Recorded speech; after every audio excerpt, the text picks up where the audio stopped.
બાપા સીતારામ ખેડૂત મિત્રો, આજે વાત કરવી છે ખેડૂતો દ્વારા જે ટ્રેક્ટર રેલીનું આયોજન કરવામાં આવ્યું હતું તે વિશે. તો કેટલી ખેડૂતોની માંગણી છે અને વીજ થાંભલાઓ હટાવવા માટે ખેડૂતોએ અત્યારે રેલી કાઢી છે. 14 તારીખે રેલી કાઢી છે અને 15 તારીખના રોજ ગાંધીનગર ટ્રેક્ટર સાથે રેલી લઈને જવાનું છે. તો તે રેલીને હવે ગાંધીનગરની જગ્યાએ અમદાવાદ ફેરવવામાં આવી છે. તો વિગતવાર માહિતી જોશું, શું માંગણી છે ખેડૂતોની અને કેટલા જિલ્લાના ખેડૂતો તેની અંદર સહભાગી થયા છે, કેટલા રાજકીય પક્ષોએ ટેકો જાહેર કર્યો છે, તમામ માહિતી આપણે આજના વિડીયોની અંદર જોવાના છે. તો વાત કરવી છે ગુજરાતના ખેડૂતો દ્વારા પોતાની પડતર માંગણીઓ અને જમીન પર ખાનગી જે કંપનીઓ દ્વારા નાખવામાં આવતા જે વીજ થાંભલાઓ છે તેના વિરોધની અંદર 15 તારીખના રોજ 15 જૂન 2026 ના રોજ ગાંધીનગરમાં એક વિશાળ ટ્રેક્ટર રેલીનું આંદોલનનું આયોજન કરવામાં આવેલું છે. આ અંગેના આજના સૌથી મોટી અપડેટ માહિતી આપણે જોઈએ તો અંકલેશ્વર અને ભરૂચ ખાતેથી ખેડૂતની અટકાયત કરવામાં આવી છે.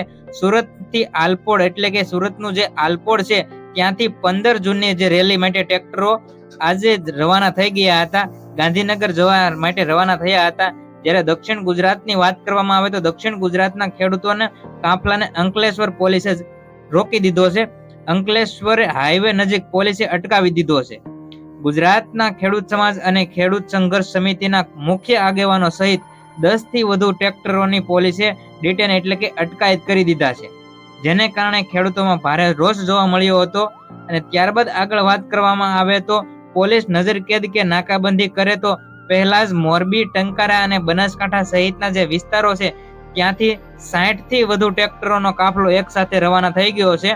અને ખેડૂતો એક જ દિવસની અંદર ન પહોંચે એટલે માટે આજે રવિવાર છે, રવિવારથી જ ગાંધીનગર તરફ જવા માટે કૂચ કરી દીધી છે. તો 60 થી વધુ ટ્રેક્ટરો બનાસકાંઠા અને મોરબીથી નીકળી ગયા છે રવિવારના દિવસે 14 તારીખે, જેથી કરીને તેઓ 15 તારીખે જે સ્થળ નક્કી કરેલું છે ત્યાં તે પહોંચી શકે. 23 થી વધુ સંગઠનો અને વિપક્ષોનો ટેકો મળ્યો છે આ આંદોલનને. આ ખેડૂતોના આંદોલનને ખૂબ વેગ મળ્યો છે. આંદોલનની વાત કરવામાં આવે તો આ આંદોલનની અંદર ગુજરાત કિસાન સંઘર્ષ સમિતિ અને કિસાન કોંગ્રેસના નેજા હેઠળ થઈ રહ્યું છે, જેને રાજ્યના 23 થી વધુ ખેડૂત સંગઠનો જોડાયેલા છે. આ ઉપરાંત કોંગ્રેસ નેતા અને આમ આદમી પાર્ટી એટલે કે એએપી એ પણ આ ટ્રેક્ટર રેલીને પોતાનું સમર્થન આપ્યું છે. વાત કરવામાં આવે તો કોંગ્રેસ નેતા એ પણ આજે સ્થળની મુલાકાત લીધી હતી. ત્યારે આમ આદમી પાર્ટીના નેતા ગોપાલ ઇટાલિયા છે તેમણે પણ જ્યાં કંપની દ્વારા થાંભલા નાખવામાં આવે છે તે સ્થળની મુલાકાત લીધી હતી. રેલીની વાત કરવામાં આવે તો રેલીના જે સ્થળાંતર છે તેની અંદર ફેરફાર કરવામાં આવ્યો છે, કારણ કે સુરક્ષા અને પોલીસ સાથેની જે ચર્ચા થઈ છે ત્યારબાદ એવી માહિતી મળે છે કે ગાંધીનગરની અંદર પ્રવેશવાને બદલે હવે આ મુખ્ય રેલી અને સભાનું આંદોલન છે તે અમદાવાદ એચપી રિંગ રોડ પર શાંતિપૂર્ણ સર્કલ ખાતે યોજવાનું આયોજન કરવામાં આવ્યું છે. કારણ કે ગાંધીનગર જ્યારે આખા ગુજરાતમાંથી જે ખેડૂતો ટ્રેક્ટર લઈને રેલી કરવાના હતા, ગાંધીનગર જવાના હતા, તો પોલીસ અને સુરક્ષા સાથે ચર્ચા થઈ છે. તો ગાંધીનગરની અંદર ટ્રાફિક અને તેમજ કોઈ અનબનાવ ન બને તે માટે હવે આનું લોકેશન એટલે કે સ્થળ બદલી દેવામાં આવ્યું છે. હવે આ ટ્રેક્ટરો સાથેની ખેડૂતોની રેલી છે જે શાંતિપૂર્ણ રીતે અમદાવાદ એચપી રિંગ રોડ પર શાંતિપૂર્ણ સર્કલ ખાતે આયોજન કરવામાં આવ્યું છે અને ત્યાં આ રેલીની ચર્ચા કરવામાં આવશે. ત્યારબાદ આગળ વાત કરવામાં આવે તો આ આંદોલન કરવા પાછળ ગુજરાતનું મોટું આંદોલન કહી શકાય. આ આંદોલન કરવા પાછળ ખેડૂતોની માંગણીઓ કઈ છે તો ખેડૂતોની માંગણીઓ વિશે ચર્ચા કરી લઈએ. ખેડૂતોની મુખ્ય માંગણીઓ છે 15 જૂનની જે રેલી છે તેમાં ખેડૂતોએ 5 મુખ્ય માંગણીઓ કરી વિરોધ નોંધાવ્યો છે. તો ખેડૂતોની માંગણીની નંબર 1 વિશે ચર્ચા કરી લઈએ તો વીજ થાંભલાનો વિરોધ કરવામાં આવ્યો છે.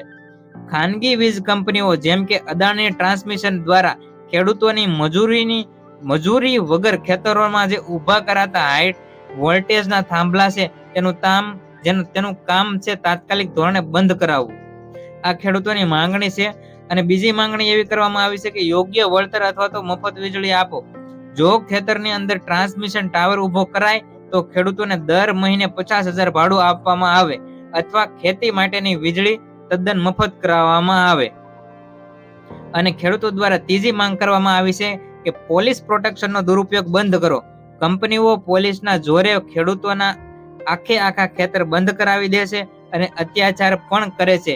તો આ ગોપાલ ઇટાલિયા દ્વારા પણ માહિતી આપવામાં આવી કે ખાનગી કંપની છે જે પોલીસને ભાડા પેઠે લાવે છે અને ખુદ કેન્દ્રએ પણ એવું સ્વીકાર્યું છે કે 8 કરોડનો ફાયદો તેમણે આ ખાનગી કંપનીઓને પ્રોટેક્શન પૂરું પાડવા માટે 1 વર્ષની અંદર મેળવ્યો છે.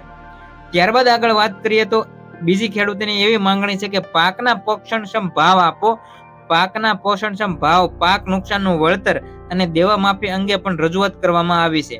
તો આ મુખ્ય પાંચ માંગણીઓ સાથે ખેડૂતોએ રેલી કાઢી હતી અને વાત કરવામાં આવે તો આ રેલી છે જે 15 જૂન 2026 સોમવારના રોજ તેના મુખ્ય સ્થળ પર પહોંચવાની છે અને 10 વાગે સભાનું આયોજન છે. તો સભાનું આયોજન Shantipura circle SP ring road Ahmedabad ખાતે કરવામાં આવ્યું છે અને આ રેલીની અંદર જોડાનારા વિસ્તાર છે કયા કયા ખેડૂતો જોડાયા છે તો સુરત જિલ્લો, મોરબી જિલ્લો, રાજકોટ, સુરેન્દ્રનગર, ભાવનગર, કચ્છ અને બનાસકાંઠાના તમામ ખેડૂત મિત્રો આ આંદોલનની અંદર જોડાયા છે અને અંદાજિત ટ્રેક્ટરની ગણના કરવામાં આવે તો 1000 થી વધારે પણ આ ટ્રેક્ટરો જોડાયા છે અને નાની મોટી અનેક ગાડીઓનો કાફલો છે.